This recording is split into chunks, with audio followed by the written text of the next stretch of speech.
میرا موضوع ہے اسلام میں علم کی اہمیت اور مومنین کی ذمہ داری میں ڈیوائیڈ کرتے ہیں۔ سب سے پہلے اسلام میں علم کی اہمیت تو شاعر فرماتا ہے، تعلیم کی قندیل سے روشن ہو کر اوہام کے ظلمات سے نکلو پیارے، ہو علم تو پھر کیا نہیں قبضے میں تمہارے، تم چاہو تو جنگل کو بھی گلزار بنا دو۔ اسلام میں علم کی اہمیت اگر ہمیں جاننی ہے تو سب سے پہلے مسجد نبوی کے باہر بنے ہوئے چبوترے پر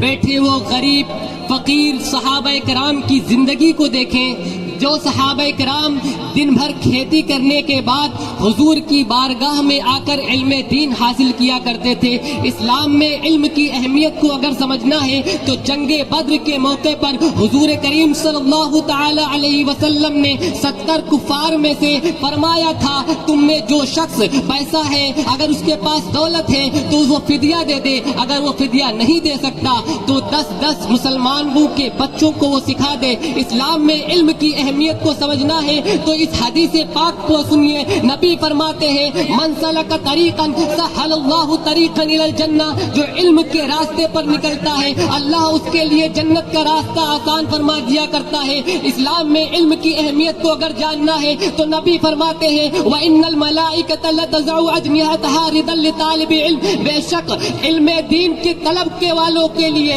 اللہ کے نوری فرشتے اپنے پر بچھا دیا کرتے ہیں۔ اسلام میں علم کی اہمیت کو اگر جاننا ہے تو نبی کریم صلی اللہ تعالی علیہ وسلم کی زندگی کا مطالعہ کریں۔ آپ ذرا دیکھیں وہ مکہ کی سنگلاخ سرزمین پر جب نبی کریم صلی اللہ تعالی علیہ وسلم نے اعلان نبوت فرمایا تھا، اس وقت تقریباً 17 لوگ لکھنا پڑھنا جانتے تھے، لیکن قربان جائیے میرے آقا کی ذات پر جب نبی کریم صلی اللہ تعالی علیہ وسلم نے خطبہ حجۃ الوداع دیا ہے تو سامنے 1,24,000 صحابہ کرام کی جماعت موجود ہے اور ہر ایک کے ہاتھ میں قلم ہے۔ نبی فرما رہے ہیں، اے میرے صحابہ تم لکھو اور میرے اس خطبے کو لوگوں تک پہنچاؤ۔ اسلام میں علم کی اہمیت کو اگر جاننا ہے تو میرے نبی کریم صلی اللہ تعالی علیہ وآلہ وسلم کی اس حدیث پاک کو سنیں۔ نبی فرماتے ہیں، طلب العلم فریضۃ علی کل مسلم و مسلمہ، علم دین کا سیکھنا ہر مسلمان مرد عورت پر فرض ہے،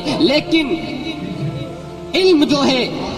ہم اس کو بانٹیں گے نہیں۔ دنیا کا سب سے بڑا ظالم شخص ہے وہ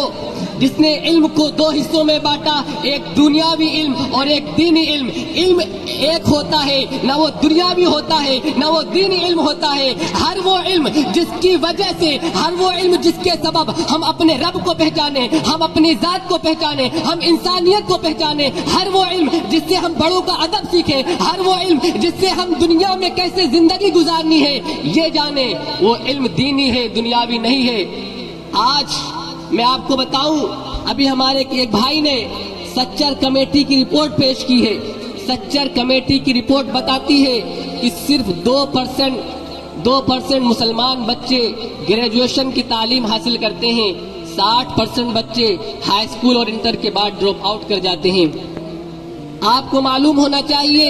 کہ آج مومنین کی جو سب سے بڑی ذمہ داری تھی اس علم کو لوگوں تک پہنچانے کی، آج ہم نے